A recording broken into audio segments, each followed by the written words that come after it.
The 201st Fighter Squadron of the Mexican Air Force, or otherwise known as the Flying Aztecs, were a part of the 58th Fighter Group of the United States of America during World War II. This is their story.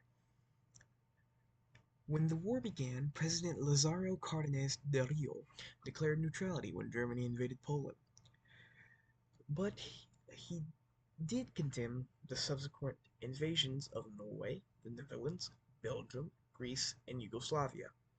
The anti-Axis sentiment was also in the recognition of the Polish government in exile, and with this speech on May 13th, 1940.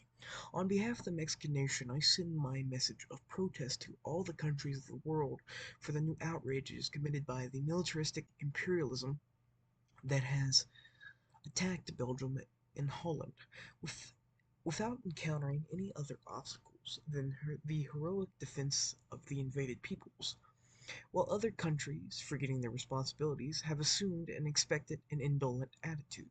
When Manuel Avila Camacho came into power in December of 1940, the neutrality facade began to slip as Mexico took a firmer stance on the matter after Germany invaded Yugoslavia and Greece.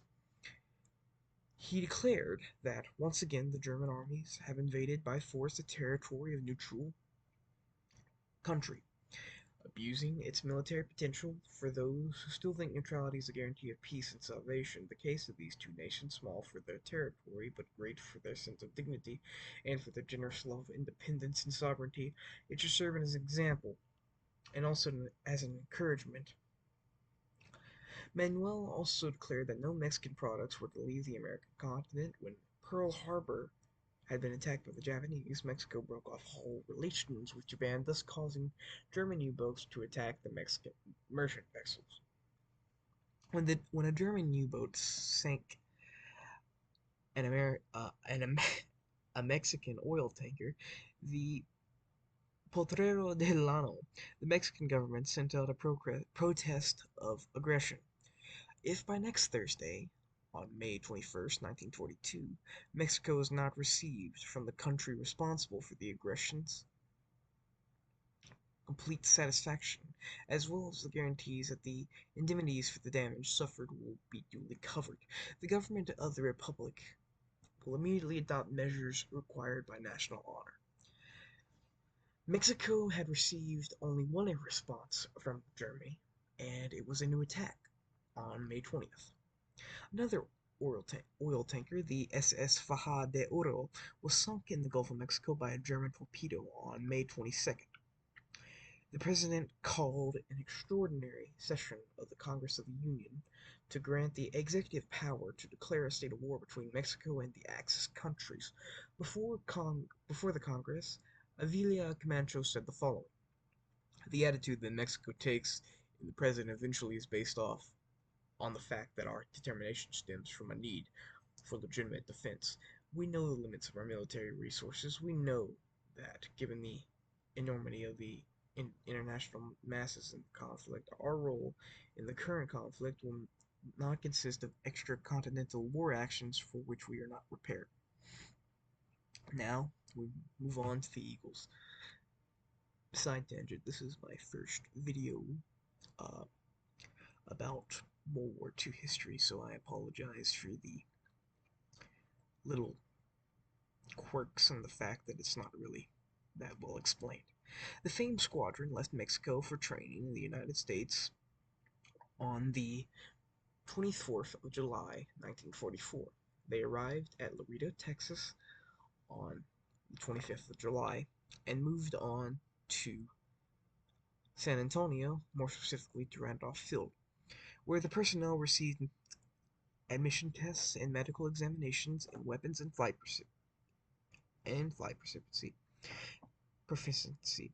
They received 3 months of training at Randolph Foster Army Airfields in Victoria, Texas, and Pocatello Army Air Base. The pilots received extensive training in armament, communications, and tactics. The squadron arrived at Major Fields in Greenville, Texas on November 30th, 1944. Here the pilots received advanced training in combat air tactics, formation flying, and gunnery. The men were honored with graduation ceremonies on February 20th, 1945, and the squadron was presented with its battle flag. This marked the first time Mexican troops were trained for overseas combat. In charge of the group was Colonel Antonio Rodriguez, and Captain First Class Radamanes Andrade was named squadron commander. And before they left for the Philippines, the men received further instructions and physical examinations in Camp Stallman in Pittsburg, California. In March 1945, the men left for the Philippines on the troop-ship SS Fair Isle on March 27th, 1945. The squadron arrived in Manila on April 30th and was assigned as part of the 5th Air Force attachment to the U.S. 58th Fighter Group based at Porac, Pampanga in Clark Field Complex on the islands of Luzon. The Aztecs flew 96 combat missions and lost only one aircraft. They are confirmed to have lost at least 3 pilots in accidents, such as crashing on the airfield. The work of the 201st was recognized by General Douglas MacArthur, Supreme Commander of the Allied Forces in the Southwest Pacific area. The 201st returned to Mexico City on the 18th of November 1945 in a military parade in the Zocalo. The fighter squadron delivered the Mexican flag to President Manuel Avila Camacho. The FAEM was disbanded after returning from the Philippines. The Escuadron Aero de Pilela 201 is still an active duty squad flying the Pilatus PC-7 from Cozumel, Quintina route, and saw extensive counter-insurgency service during the 1944 uprisings in the Chiapas. Thank you for watching. I do not know if I'll make more historic content.